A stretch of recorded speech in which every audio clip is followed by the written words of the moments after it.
સમાચારોમાં આગળ વાત કરીએ તો અમદાવાદની શાળામાં હત્યા બાદ સુરત ડીઈઓ પણ એક્શનના મોડમાં આવ્યા છે અને શાળામાં આવતા વિદ્યાર્થીઓનું રેન્ડમલી ચેકિંગ હાથ ધરવામાં આવ્યું છે। બેગમાં ઘાતક હથિયાર લઈને આવતા નથી ને તે દિશામાં તપાસ હાથ ધરવામાં આવી રહી છે।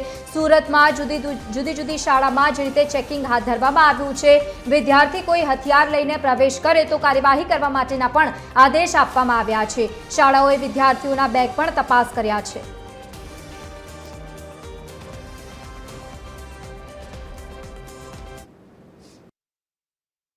બંને સાવચેત રહેવાની જરૂર છે। જ્યારે જિલ્લા શિક્ષણ અધિકારીશ્રીએ પણ આદેશ કર્યા છે કે સ્કૂલ બેગ ચેક કરવી।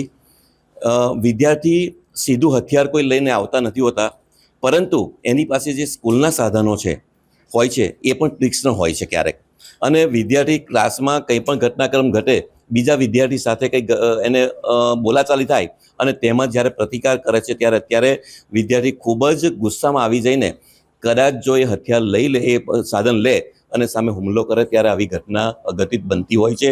એ ન બને એ માટે અમે તો આ તરફ સુરતથી સમાચાર, જ્યાં સુરતની રેસ્ટોરન્ટના વોશરૂમમાં મોબાઈલ કેમેરાનો જે મામલો પ્રકાશમાં આવ્યો હતો, મોબાઈલ મૂકનારા સફાઈ કર્મી સુરેન્દ્ર રાણા વિરુદ્ધ પાસા હેઠળ કાર્યવાહી કરવામાં આવી છે। ઉમરા પોલીસે આરોપી વિરુદ્ધ પાસા હેઠળ કાર્યવાહી કરી છે। આરોપી સુરેન્દ્ર રાણાને ભુજ જેલમાં મોકલી દેવામાં આવ્યો છે। આરોપીના ફોનમાંથી અલગ અલગ મહિલાઓના 5 વિડીયો પણ મળી આવ્યા છે। ઉમરા પોલીસે બંને ફોન કબજે કરીને એફએસએલમાં મોકલી અને વધુ કાર્યવાહી પણ હાથ ધરી છે।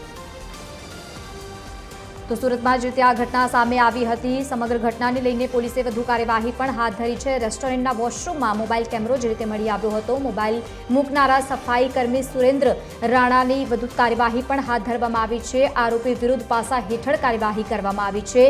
આરોપી સુરેન્દ્ર રાણાને ભુજ જેલમાં મોકલી દેવાયો છે।